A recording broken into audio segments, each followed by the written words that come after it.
एक महत्त्वाची बातमी, 5 लाख महिला लाडक्या बहीण योजनेतून अपात्र ही फसवणूक असं ठाकरेंनी म्हटलंय। सर्व बहिणींनी तिन्ही भावांना जाऊन विचारलं पाहिजे। जॅकेट भाऊ, देवा भाऊ, दाढी भाऊ न जाऊन बहिणींनी विचारलं पाहिजे असं ठाकरेंनी म्हटलंय। तेव्हा भाऊ गर्दी झाली होती। ठाकरेंची शिंदे फडणवीस दादांवर ही टीका। की लाडकी बहीण 5 लाख महिलांचे अर्ज आता पाठवलं, अपात्र 5 लाख।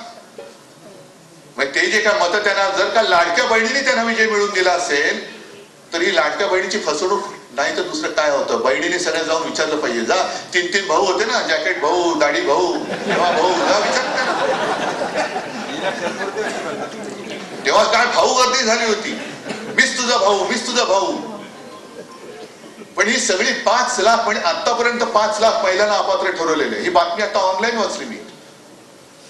मग त्यांना दिलेले पैसे तुम्ही घेण्यात परत असाल आणि यापुढे जर का लाभ देणार नसाल तर त्यांनी दिलेली मतं सुद्धा तुम्ही तुमच्या पक्षाच्या मतदार यादीतनं किंवा मतदान संख्येतनं वगळणार आहात का? कारण तुम्ही फसवून घेतलेली मतं